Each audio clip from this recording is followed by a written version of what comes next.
Hi, good morning. This is going to be lecture 5 in the series on group actions. Towards the end of lecture 4, I mentioned I'll call that lecture as 4A and this lecture as 4B because I wanted to complete 5 examples. I completed 3 in the fourth one. So the next 2. But I decided to keep the natural order. So this will be lecture 5. So in case, don't search for 4B. This is 4B, but actually 5. Okay. So let us share.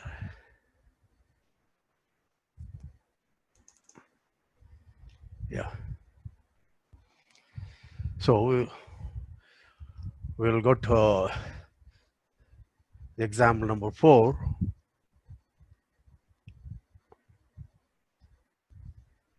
Okay. Here, as I said, these way examples depend very much on linear algebra as the last few examples also. Okay. And most often you have seen the effect of change of basis in the matrix representation of a linear map. Okay, most often the symbols are too complicated, so you just rush through. Okay, and the conceptual understanding is usually lacking.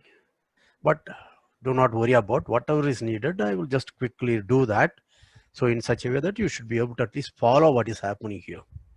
Okay, so now given any matrix T of size m cross, let us say n cross m.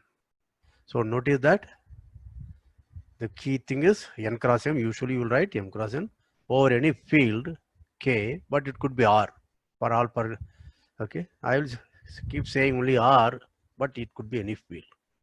So we know that the map T can be considered as a linear map from Rm to Rn.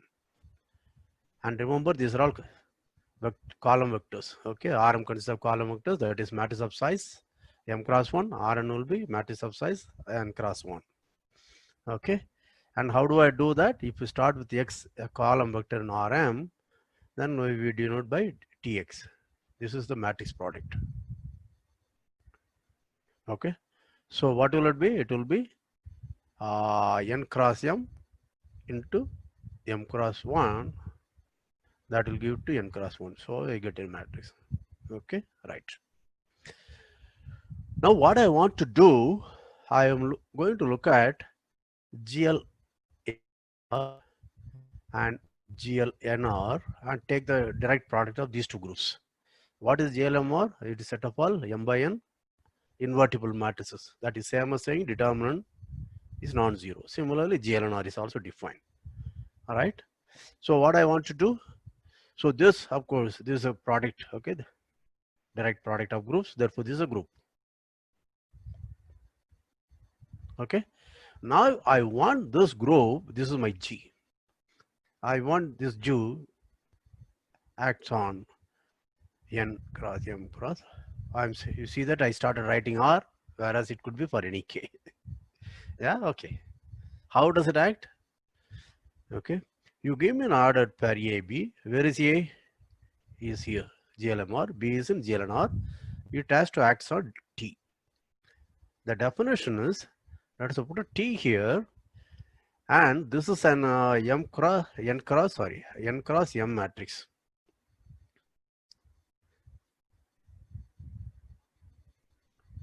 So on this side, what can I have? I can have only an M matrix. Therefore, I will put it as A inverse.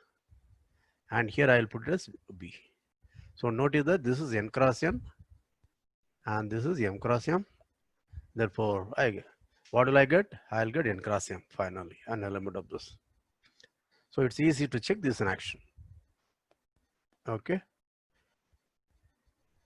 In some sense, it's like left action by GLNR and right action on GLMR. Okay. In the notation of the first lecture. Anyway, but it's an action. That's all. Right? Okay. Is this clear? So this is an action. Now what I want to know, the orbits. Okay, I want to understand about orbits. Not I write orbits. I want to understand orbit, but here I orbit of T. With respect to this action, G equal to what? Before we understand, let's look at experiment. Suppose n is in, I will not write where, but anyway, you should know. Okay. Suppose B T A inverse equal to S. That means S is in the orbit of T. All right. Okay. Then this happens if and only if obvious thing is to do is multiply by SA. Now notice that A is non-singular, invertible.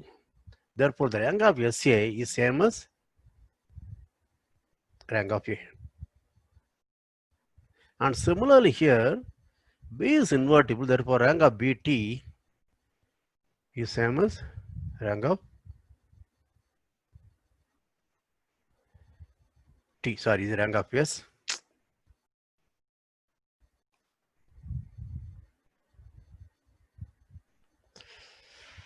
Yeah, but these two are equal. So what do I conclude? I conclude rank of T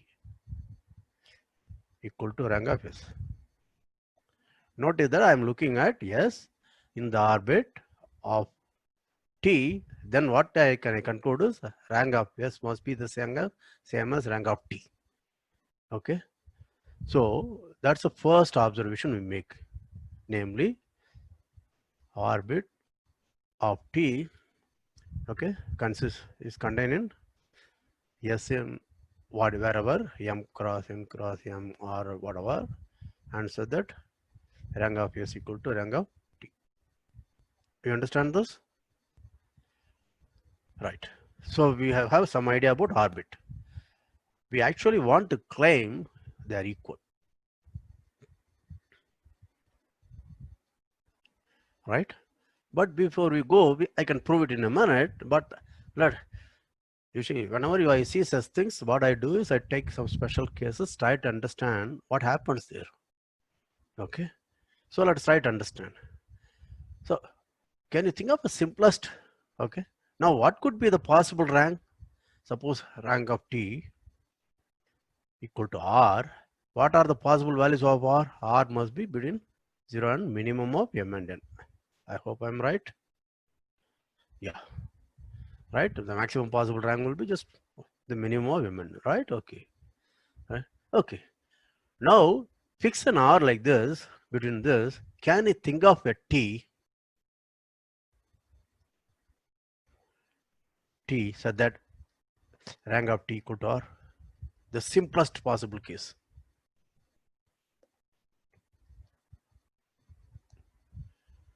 Yes.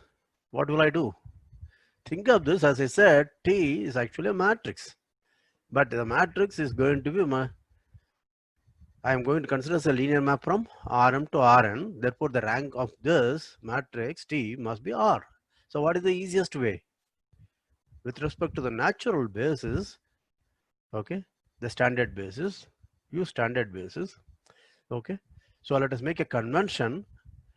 So the standard basis for Rm, I denote by EI. This is 0, 0, 1, 0. This is ith place, and this is the matrix of size M cross 1. And the standard basis of Rn, I'll denote by Fj. That is again column vector 1, 0, where this is the jth place, but this is a matrix of size N cross 1. It's again, see, because I can use EI here and EJ here, but then you may not know which is the size. Okay, just we are calling it, or maybe I can call it also epsilon j. Sometimes I will also call epsilon j, because instead of E, it's almost like epsilon. Okay, right? So I'm looking for a linear map T, a matrix T, so that this is of rank R. What is the obvious way to do? What is the rank? Rank is one way of defining would be, yes, the dimension of the image range. So I will map E1, EI to Fi for 1 less than or equal to I less than or equal to R, and EK to 0 if k is greater than r. Notice that my r is also less than or equal to m because it's a minimum of m and n, therefore it will be less than or equal to m, therefore this makes sense, right? This is a linear map. Okay, what is the matrix of T? I will again denote the matrix of T by T itself. So E1, where does E1 go to? F1. F1 is what? The standard basis, therefore it is 1, 0, 0. So how many rows are there?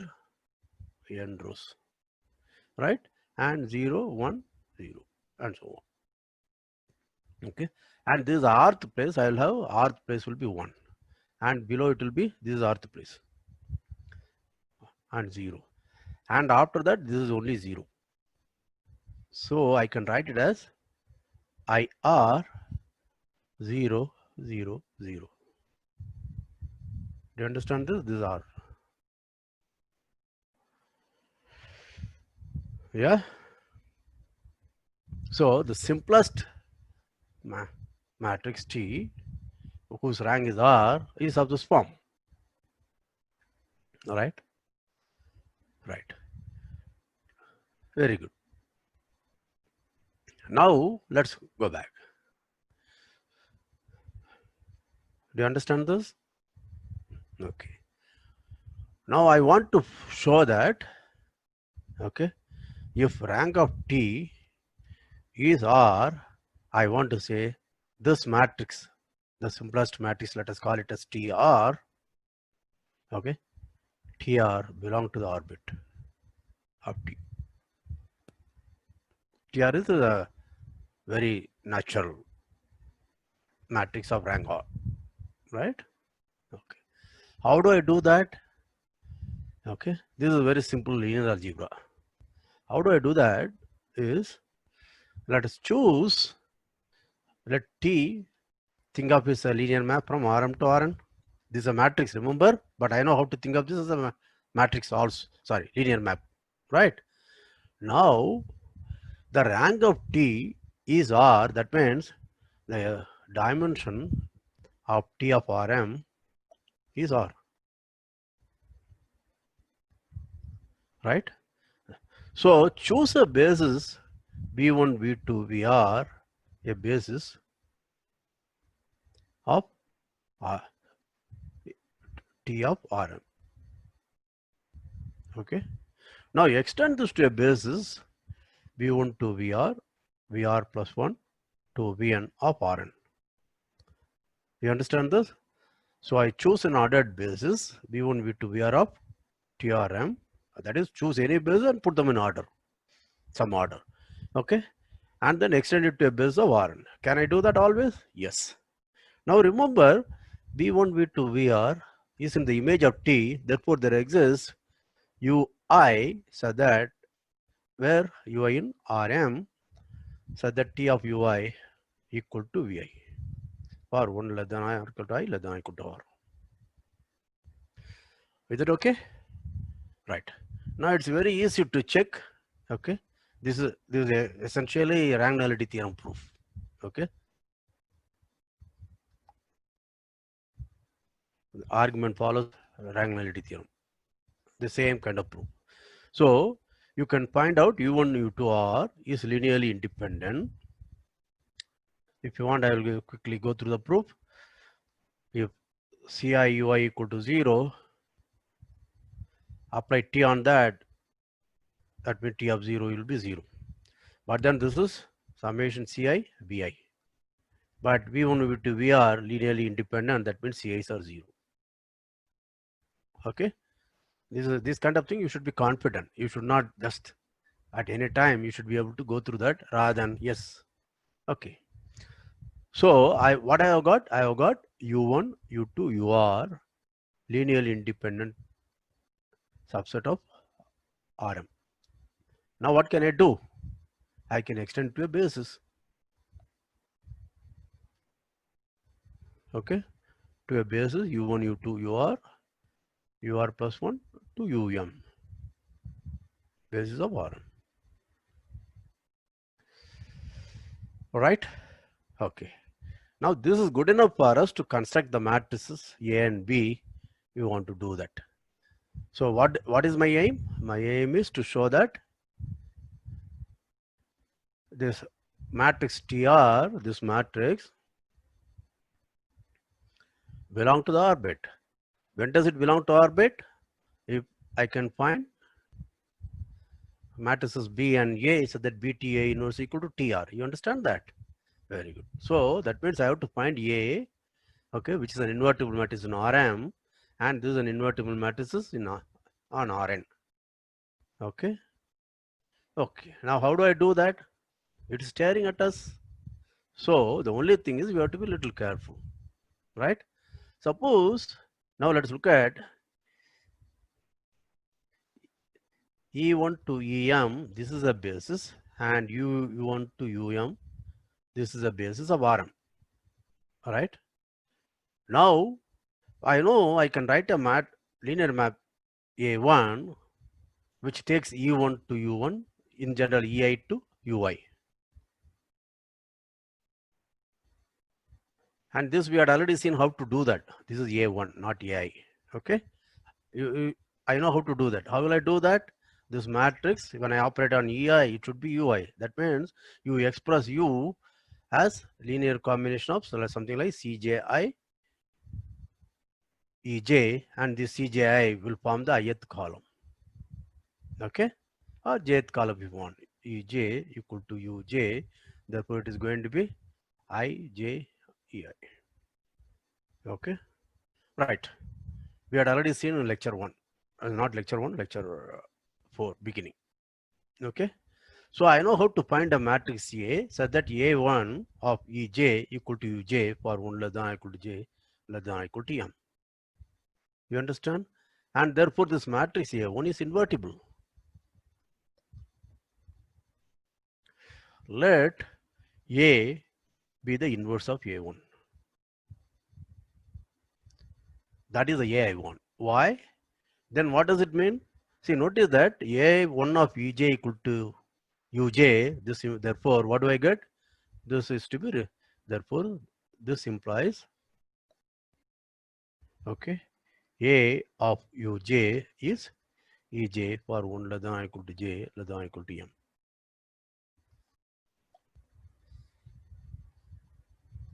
Is that clear? Now, do you understand how to get B? Think. Let us pause, review, and proceed.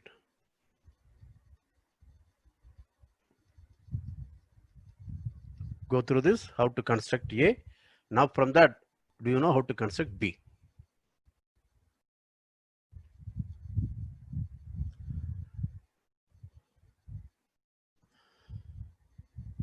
So let me call B1 is the linear map Rn to Rn, which takes Fj to Vj. Do you remember what are Vj? Yeah. This is the basis, right? I have two bases, F1, F2, Fn, and V1, V2, Vn of Rn. So to, okay. Now can I find this matrix B1? Yes. Remember F1, F2, Fn are standard basis. That means B1 of Fj must be equal to Vj. How will I get B1? The jth column I will get as write Vj as a linear combination of Fj, and those coefficients form the jth column of B1. Again, we have seen all these things in lecture 4 in the beginning, right? Therefore, what should be my B? So B equal to, then B1 is invertible. So B is B1 inverse. Notice that this is true for all J N. Therefore, this implies B of Vj is Fj. For which J?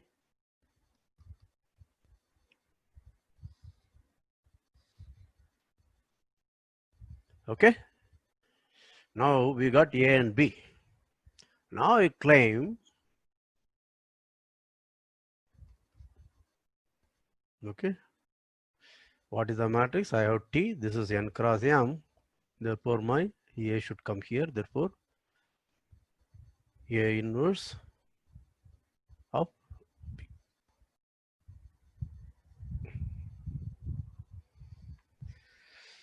Yeah. So I claim this is your matrix TR.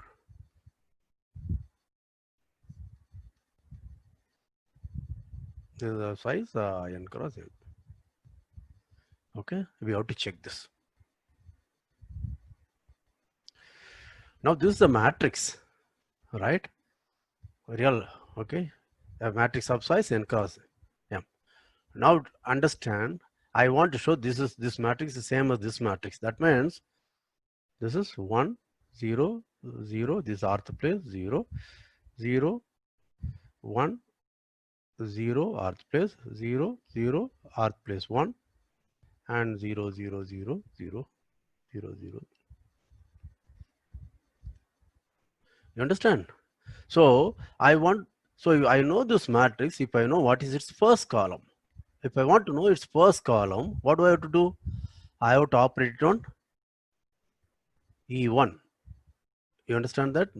Yeah, because A inverse is a matrix on Rm, therefore I have to operate on E1, then I'll get. Similarly, to get anything, I have to ith column, I have to operate on EI. Do you understand this? If you understand, then we are through. Let us go do it quickly.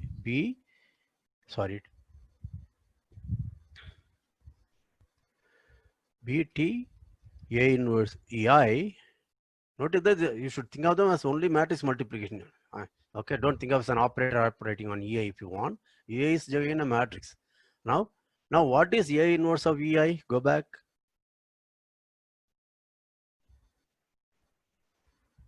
Yeah. So what is A inverse? Is A1. Therefore, A1 of EI is UI. You understand this? Therefore, what do I have? This is BT of A inverse of UI, which is A1 of EI, but that is equal to BT. A1 of EI is your VI. UI, sorry. Yeah, this is UI. Now, what is T of UI? Go back. How did I choose my UI? There exists UI, so that T of UI equal to VI, right? That's how I chose my UI. Therefore, this is same as B of VI. Now, what is B of VI? It is Fi.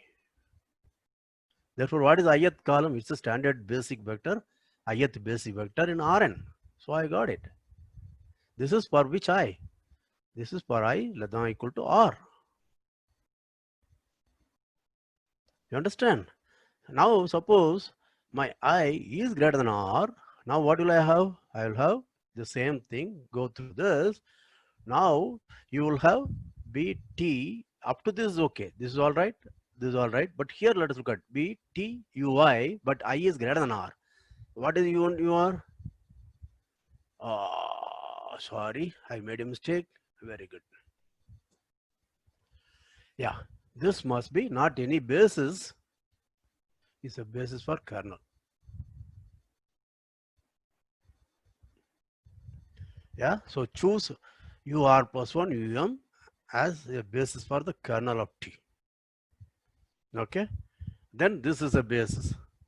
Okay, this is what I said is the rank nullity theorem proof. Okay, I said rank nullity theorem, but in a hurry, since I extended earlier case, I here extended. But I have to be careful in the choice of the basis for the domain. This U1, U2, UR is the pre-images of the basis for Rn for the range, and UR plus 1 to UM is okay a basis for the kernel, right? Then this collection will be a basis for Rn.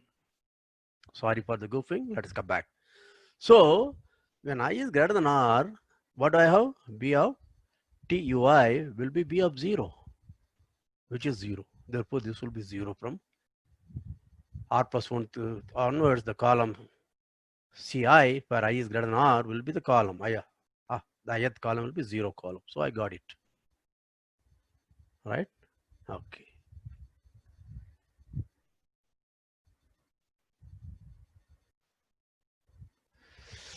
Right. Now let's understand what you have achieved. So how many orbits are there?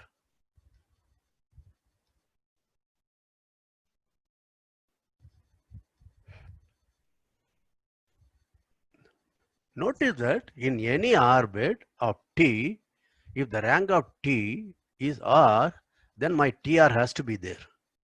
And we also know, now suppose R is different from, let us say, R dash, right? Then TR and TR dash will be distinct,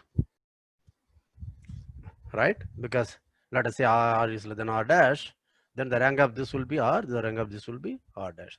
Okay, you understand that? Okay. So can they be in the same orbit? Okay.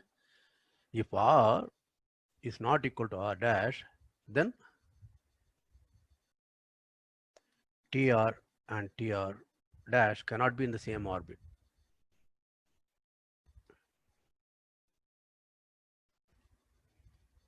Why? Remember, if they are in the same orbit, we know that rank of TR must be equal to rank of TR dash. That means R equal to R dash. That's a contradiction. Therefore, they are all distinct, right? Therefore, for each R between this minimum of M and N, I have a TR, and let's look at all orbits of TR as R varies.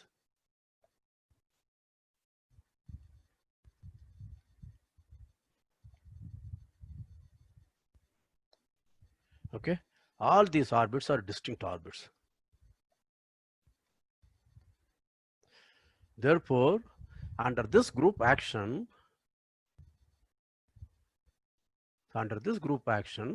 in the space of matrices M n cross M times X, in this set of finitely many orbits, and not only finitely many orbits, in each of the orbit I have chosen a distinguished representative.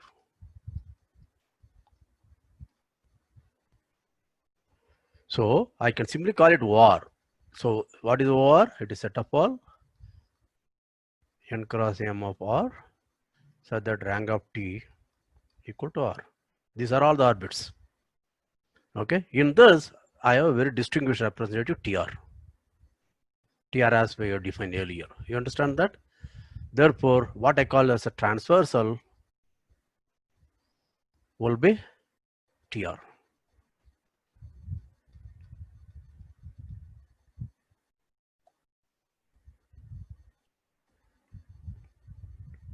Okay. So there are only finitely many orbits, and each other orbit can be classified easily. Okay. The orbits are decided by the rank. That's it. And we have a transversal also, very nice looking transversal. Okay. That's what you had achieved in this example. Okay. Now let's go to the next example.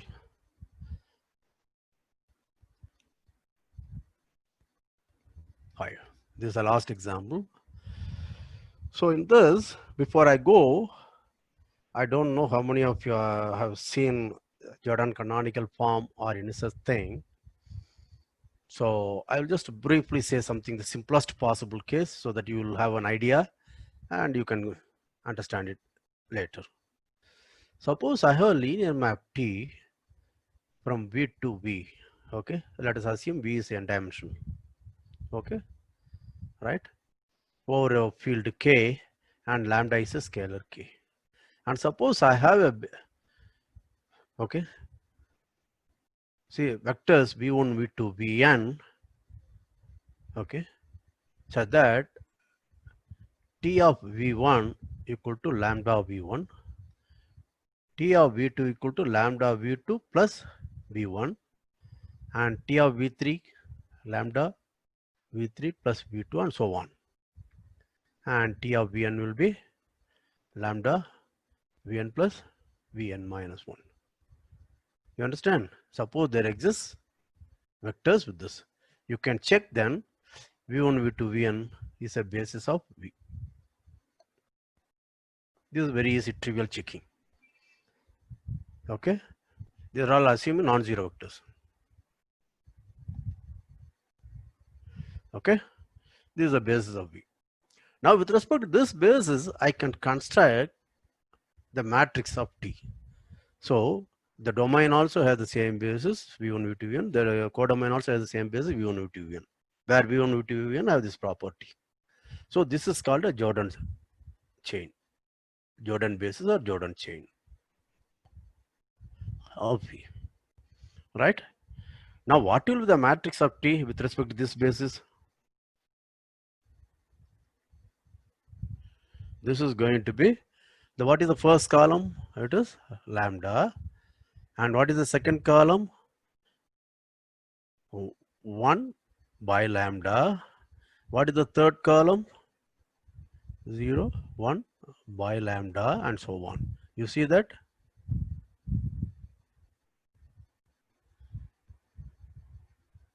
This is how it looks. So we call this a Jordan matrix of size lambda n with a lambda. This is n cross n matrix. You understand this? This is called a Jordan matrix of type lambda size n. Size n. So this is a very special case. You understand? Okay, keep this in mind. We will come back to this in a minute. Now, my group, now we will take my field to be complex numbers. What I want to do can be do through, true for anything, but let us take G equal to GLN C, okay, and my X to be all matrices of size N over C. C can be replaced by to define the action. Now G acts on X. How does it act? You give me A and you give me a T, okay, then A dot T is A T A inverse. Right? If you had understood my last lecture and the last example of this lecture, you will understand what it means. What it means? It says that you have you consider T as a linear map from Cn to Cn. Okay, then you want to choose a nice basis of A, nice basis, which is represented by the matrix, the non-singular matrix N. We had already seen in lecture 1 how each of these things give rise to a basis or the ordered basis. Okay, so this is nothing other than the matrix representation of T relative to this basis defined by A. Okay, so it's a matrix representation of T, but T itself we are considering as ordinary thing, that is T of Z1 to Zn. This makes sense. This is an n cross n matrix, this is a column vector, it makes sense. So the matrix T and the linear map T we are confusing. Okay, we do not distinguish. We treat them similar, same. Anyway, is that okay? Okay, I hope you understand. Okay, right. So this is the action. Okay, that's very easy. So you can stop with this, right? Now, what do you want to do and why do you want to do that? So I already explained. So orbit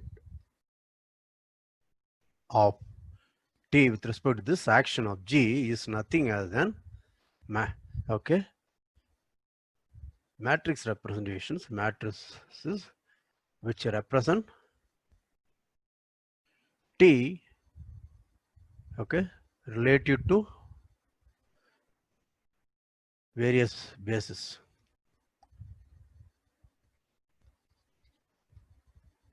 That's it. Because ATA inverse simply means that. That's our orbit. Okay. So one usually calls it a similarity class, if I remember right. So essentially, a linear map F from Cn to Cn, okay, does not need any kind of matrix representation. But the moment you choose a basis, I can write the matrix A with respect to the basis B.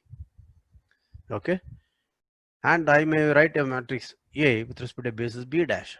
I want to know how they are related. Can I get one from the other? This is the problem which you must have solved in the first course in linear algebra. Namely, take the transition matrix which takes the basis B to the basis B dash and conjugate whatever it may mean of the matrix of 1.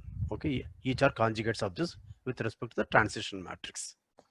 So that's what it happens. Anyway, this is just to make you understand what is the reason for considering the group action. Otherwise, it's just a group action. There is nothing more for you to do. Okay, typical algebra books may stop with that. But because they want to be self-contained, but I don't want to be self-contained. Okay, I want to understand what this action means, why it's significant. Now let us recall, okay, that now let us again look at the simplest case to understand. Okay, suppose simplest case is T equal to identity. Okay, then what is the similarity class? That's just identity. Yeah, A identity I inverse, therefore that will be I. Okay, now suppose T is diagonalizable. What does that mean? That means there exists A, in fact, orthogonal matrix in the unitary matrix in the case of Cn, in the case of R, orthogonal matrix perhaps. But anyway, so that A inverse is the diagonal matrix. Let us say lambda 1 to lambda n, where lambda are in J, in the ground field. This is a diagonal matrix, right? So what does that mean? If T is diagonalizable, in the orbit of T, I have a very distinguished representative, namely a diagonal matrix. Okay, that's a distinguished representative. It's not unique. Why? Because I can permute lambda 1 to lambda n. Okay, then also it will be the same. You understand? Right? Suppose I choose a base v1 to vn with the eigenvectors lambda n. Now you permute them. So for example, v1, v3 and vn. This is an ordered basis. Therefore, the matrix will be lambda 2, lambda 1, lambda 3, lambda n. Okay? You understand? So it's not unique. So the natural choice for representatives of this orbit will be diagonal matrices. More generally, suppose T is Hermitian or what you call self-adjoint. That is T equal to T star. Okay, where is the complex adjoint, which is T transpose and complex conjugate. Okay, then we know from your linear algebra course, you know that T is diagonalizable with the lambda 1 to lambda n as real eigenvalues, right? Therefore, there exists T A, so that A inverse is lambda 1 to lambda n. Now, the interesting thing is all my lambda will be real. All right. Now, I can make in some sense a unique choice of distinguished representative. What is that? Namely, since these are all real, I can order them lambda 1 less than or equal to lambda 2 or less than or equal to lambda n. They may be equal also, I don't care. Right? Therefore, among all the distinguished representative, I'll choose the unique one in which the diagonal elements are in increasing order as I go from 1 to nth row, first to nth row. Is that okay? Okay. Now the last one. With that, we will stop. The last one is, that's what Jordan canonical form comes in. Okay. So suppose T has the property like this, then I get a distinguished representative for T in the orbit. Are you following me? Let's go back to this point. Okay, suppose T is of this kind, and I can find vectors v1, v2, vn non-zero vectors with this property, right? Then I know this is a basis. With respect to this basis, I can write T, same as saying, look at the transition matrix A, which takes the standard basis. Let us now stick to Cn. Okay, let us take the standard basis E1, E2, En of this, and let A be the transition matrix which takes E1, E2, En to this basis V1, V2, Vn. Then from the last example, I know that A inverse will be this matrix. Therefore, for this T in the orbit, I can have a very distinguished representative. Okay. What does your Jordan canonical form says is the following. So give me any T in Mn of C. Okay. Then there exists distinguished representatives in the orbit of T of the form, okay, of the form J lambda R1 and J lambda 1 lambda K RK. Do you remember what is J lambda 1 R1? It is a matrix of size R1 cross R1 where lambda 1s are on the diagonal, 1s on the upper diagonal. Similarly, lambda K. Okay. And this representative is unique but for the permutation of these blocks. These are called Jordan blocks. So this distinguished representative is unique but for the permutation of the blocks. Therefore, okay, your linear algebra Jordan canonical form tells you how to identify the orbits. In each of the orbit of T, I can find a Jordan canonical form of T, which is a distinguished representative. And this Jordan canonical form is unique but for the permutation of the Jordan blocks. Okay, that's what your Jordan canonical form says.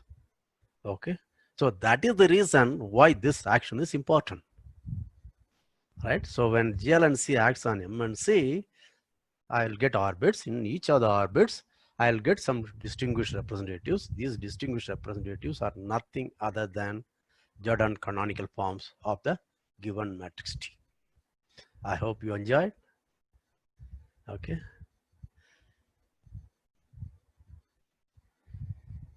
So let us, okay, go through it. And the best thing will be these two examples. You can see it requires a lot of linear algebra and linear algebra with a better understanding. So this kind of thing is good for cross fertilization in the sense that when you try to understand group action, you look at linear algebra and somehow you just learn Nam Ke Vaste just for exam purpose, right? Now you understand in depth, you understand it better and use this to understand group action and non-trivial example also. Okay, this kind of thing is always very much needed. Whereas the so-called self-contained courses and self-contained books avoid this because then they have to go back out of the realm and they think that the student may not have or the readers may not have the enough background. So they are very hesitant to do that. But I consider it's better if if you don't know the background, you may be tempted to learn it now. Or you might have learned it or you may understand it better. You may get a better perspective. You understand? Well, have a good day. I hope you all enjoyed.